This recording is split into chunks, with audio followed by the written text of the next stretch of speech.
दोस्तों शुरू करने से पहले डिस्क्लेमर की वीडियो सिर्फ और सिर्फ एजुकेशनल पर्पस के लिए है, इन्वेस्टमेंट एडवाइस नहीं है। तो वीडियो को देखकर आप सीख सकते हो और इन्फॉर्मेशन को ले सकते हो। कल के मार्केट के लिए कुछ इंपॉर्टेंट अपडेट्स है, उसको चेक करते हैं। अगले हफ्ते के लिए कुछ अपडेट्स है, उसको चेक कर लेते हैं। साथ में एक बड़ी न्यूज़ है जिसका इम्पैक्ट होगा स्टॉक मार्केट के ऊपर नेगेटिव, लेकिन गोल्ड एंड सिल्वर के ऊपर पॉजिटिव। तो उसको भी चेक करते हैं, आगे चल के डिस्कशन करते हैं डिटेल में। एक कंपनी है जिसके Q4 के रिजल्ट आए हैं कल, उसको भी चेक कर लेते हैं। फर्स्ट अपन देखते हैं गिफ्ट निफ्टी, और इसमें आप देख सकते हैं जो क्लोजिंग हुई है 40 पॉइंट्स के जंप के साथ में हुई है, यानी मंडे को मार्केट पॉजिटिव ओपन होने के चांसेस है। इसके बाद में अपन ये देख लेते हैं कि अगले हफ्ते क्या कुछ इंपॉर्टेंट है। अब देखिए दोस्तों, अभी आपको बताइए कि मार्केट किस बेसिस पे चल रहा है। मार्केट चल रहा है यूएस ईरान की सिचुएशन के बेसिस पे। तो वो जो अपडेट्स हैं उसके बेसिस पे ही मार्केट चलेगा। पिछले कुछ अपडेट्स मैं आपको ऑलरेडी दे चुका हूँ, एक बार अपन इसको ब्रीफली देख लेते हैं। यहाँ पे एनालिस्ट को ऐसा लगता है, जो मुझको भी लगता है पर्सनली, कि अगले हफ्ते में या कुछ और वीक्स में जो आने वाले हैं इसके बाद मार्केट काफ़ी ज़्यादा वॉलेटाइल होगा। वॉलेटाइल का मतलब एक स्ट्रेट तेजी, स्ट्रेट मंदी होने की जगह मार्केट के अंदर साइडवेज पैटर्न देखने को मिलेगा। और वो चीज़ अपन चार्ट के अंदर देख चुके हैं। मार्केट चलेगा, गिरेगा जियोपॉलिटिकल हेडलाइंस के बेसिस पे। ठीक है, तो ये सब चीज़ें आपको बताइए। First, US Iran war. अब देखिए, ईरान ने डिसमिस कर दिया था यूएस का जो ड्राफ्ट था रेजोल्यूशन का, उसको। ये 14 पॉइंट का जो प्रपोजल है उसकी बात नहीं हो रही है, ये पहले उससे जो दिया था यूएस ने, जो एक ड्राफ्ट था, उसकी यहाँ पे बातचीत हो रही है। तो ईरान ने इसको डिसमिस कर दिया था, जिसकी वजह से क्राइसिस एस्केलेटेड हो चुका है। ईरान ने कहा था कि ये बाइज्ड है और पॉलिटिकल ड्रिवन है, सो हम इसको एक्सेप्ट नहीं कर सकते हैं। ठीक है, क्रूड का जो प्राइस है वो ऊपर गया था। पिछले कुछ हफ्ते की बात करें या फिर पिछले हफ्ते की बात करें तो तकरीबन 8 से लेकर 9% का जंप बना था। अब क्रूड जितना ऊपर होगा उतना ही ज़्यादा इन्फ्लेशन बढ़ेगा, उतनी ज़्यादा प्रॉब्लम होगी इंडिया में। और यहाँ पे आप देखोगे तो कल 3% तक ये ऊपर चला गया था। इसके पीछे का रीज़न क्या है कि यूएस और ईरान ने एक्सचेंज की एयर स्ट्राइक एक दिन पहले। अब फुल फ्लेज जो लड़ाई है, जो वॉर है, वो नहीं चल रही है, लेकिन छोटी मोटी लड़ाई, छोटे मोटे अटैक्स यहाँ पे ऑन है। आगे चल के इसराइल के ऊपर भी बातचीत होगी इसको लेकर। बाकी आप देख सकते हैं कि कुछ एयर स्ट्राइक की दोनों पार्टीज ने, उसके बेसिस पे यहाँ पे क्रूड ने 3% की तेजी दिखाई। बट उसके बाद में ये भी थोड़ा सा ठंडा हुआ। क्लोजिंग बेसिस पे जस्ट 1.23% ऊपर जाके बंद हुआ और 3% ऊपर चला गया था, लेकिन क्लोजिंग हुई थोड़ी सी प्रॉफिट बुकिंग के साथ में।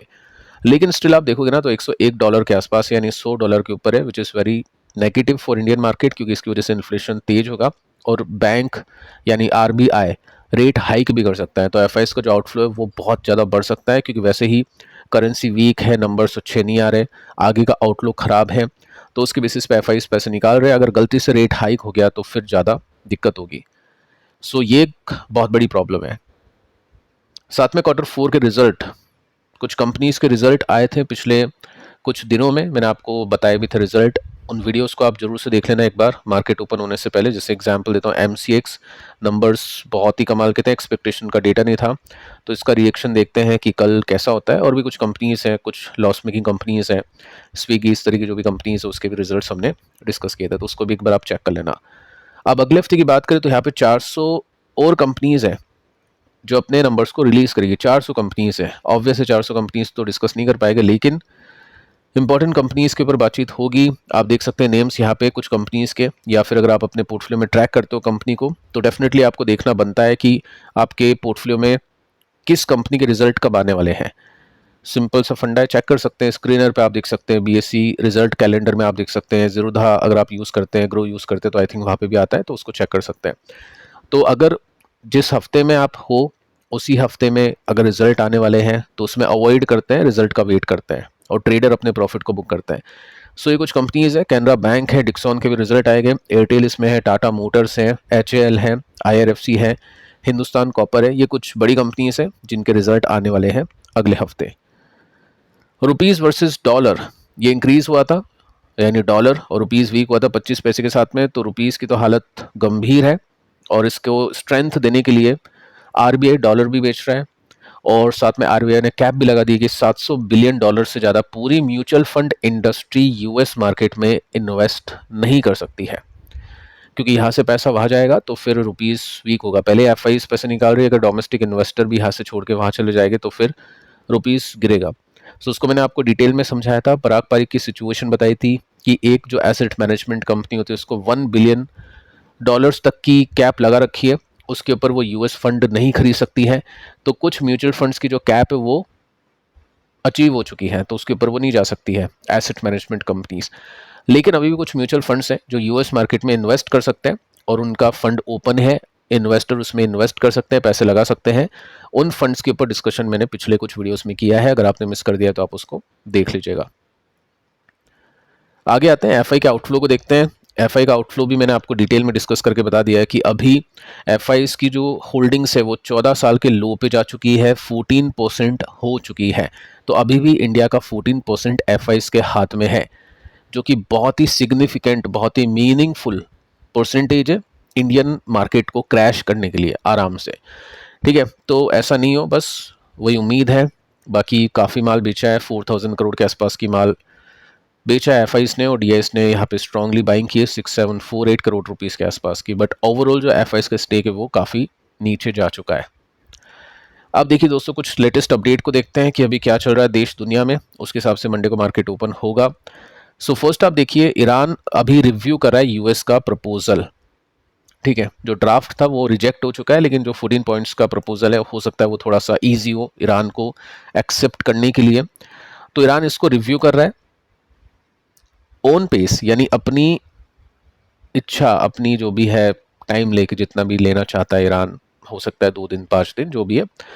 ट्रंप अवेट रेस्पॉन्स, यानी रेस्पॉन्स का वेट कर रहा है, बट ईरान बोल रहा है कि मैं जितना टाइम लूंगा उतना लूंगा, उसके बाद में इसका कुछ रिजल्ट दूंगा। मेरे हिसाब से रिजेक्ट है, क्योंकि देखिए दोस्तों गेम चल रहा है, बस बेवकूफ़ बना रहे जनता को। ये दोनों तीनों कंट्रीज़ की हम लड़ाई सुलझाने के मूड में है, लगता है नहीं। आपको पता है एक्शन कैसे हो रहा है, सब पूरी कंट्रीज़ को फ़ायदा, यूएस को बहुत अच्छा फ़ायदा है। नेट एक्सपोर्टर बन चुका है, बहुत बड़ी बात है। जो इंपोर्ट करती थी कंट्री वो अब एक्सपोर्ट करना शुरू कर चुकी है। साथ में ईरान की भी एक्सपोर्ट अमाउंट बढ़ चुकी है। क्रूड जितना ऊपर रहेगा दोनों कंट्रीज़ को बेनिफिट होगा उसका। सो मुझे लगता नहीं है वॉर को ख़त्म करेंगे, बस यही लड्डू फेंकते रहते हैं जनता के ऊपर कि चलो ठीक है आप सोच लो कि हो सकता है वॉर ख़त्म हो। अगर हो गया well and good, but chances बहुत कम है। अब देखिए दोस्तों, यहाँ पे हुआ क्या है, एक अनफॉर्चुनेट न्यूज़ है। इंडियन सेलर यहाँ पे अपनी जान गंवा चुका है, क्योंकि हॉर्मुज में जो क्रॉस फायर चल रहा था यूएस और ईरान के बीच में, उसके बीच में ये शिप आ गई, अपनी इंडियन शिप, और इसके अंदर काफ़ी लोग गंभीर घायल है, तकरीबन 7 से लेकर 8 लोग, और एक को अपनी जान गंवानी यहाँ पे पड़ी अनफॉर्चुनेटली। तो ये एक नेगेटिव न्यूज़ है, देखते हैं इंडिया इसके ऊपर किस तरह से रिस्पॉन्स करता है। साथ में आप देख सकते हैं 5 अदर्स वर इंजर्ड, ये लोग इंजर्ड हो गए हैं। और इसके साथ में आप देख सकते हैं कि इसराइल ने मारे 24 लेबनान के अंदर।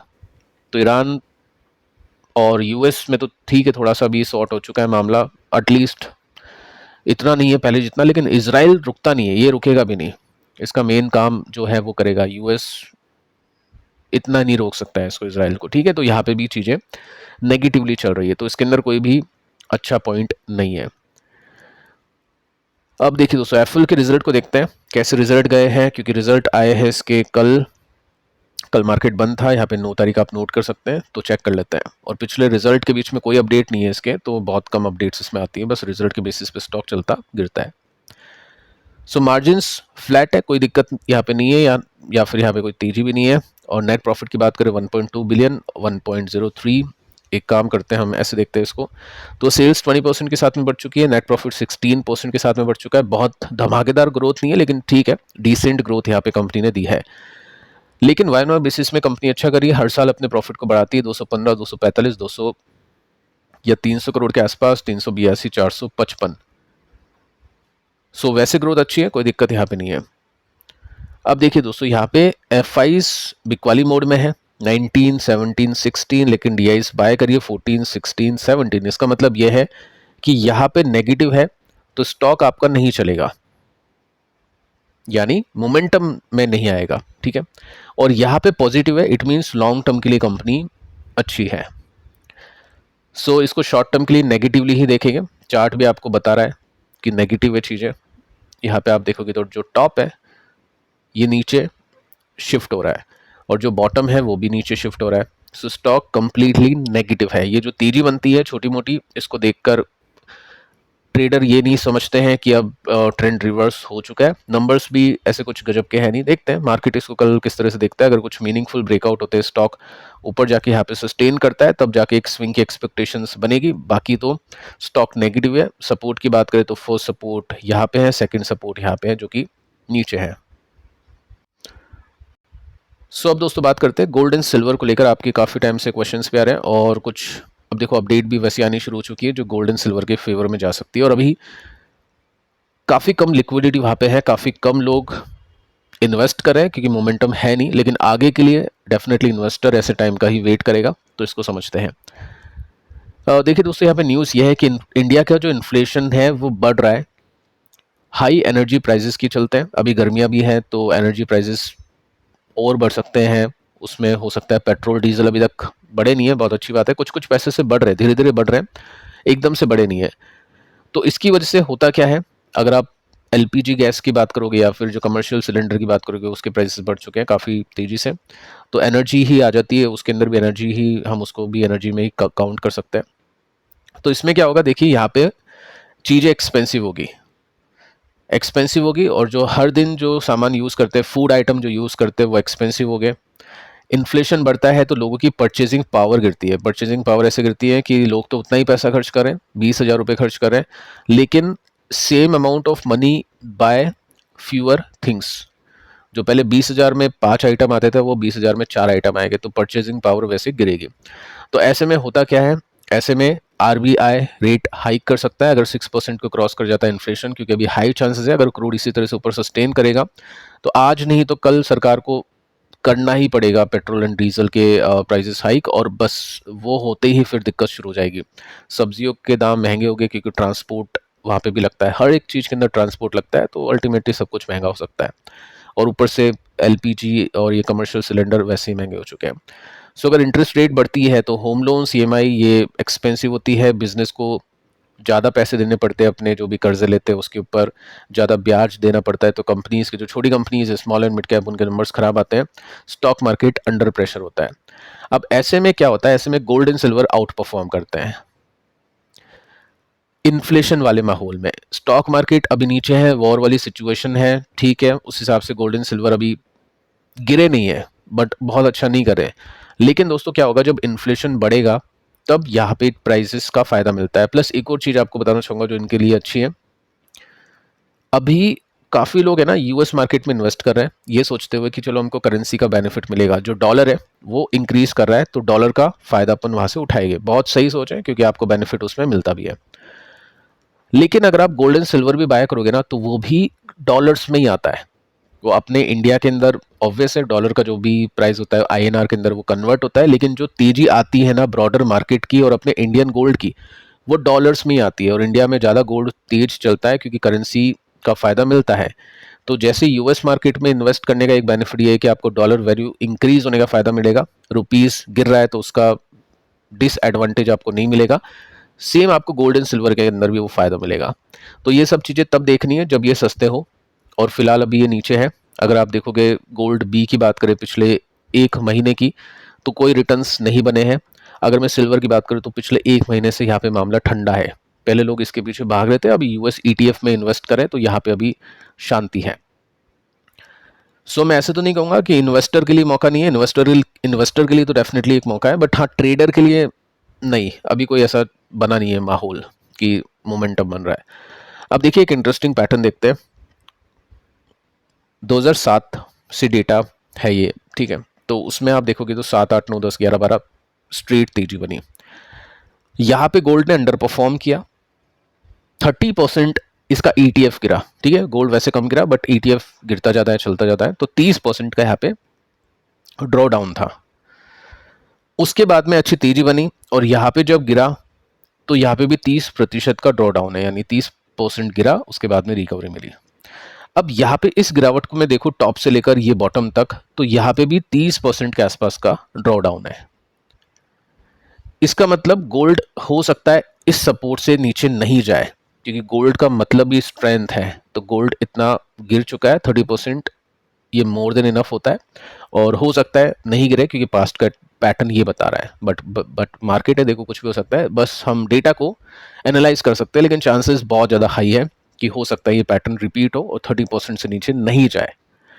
अब क्या, इसके बाद में जब 30% गिर जाता है, कुछ टाइम तक गोल्ड अंडर परफॉर्म करता है, साइडवेज चलता है, यहाँ पे भी आप देख सकते हैं साइडवेज चला, उसके बाद में जंप आता है। ये यहाँ से जो जंप आया, ये पहले जब मार्केट बूम करा था 6-7 में या 4-5-6-7 में, तब गोल्ड नहीं चल रहा था, उसके बाद में जंप था।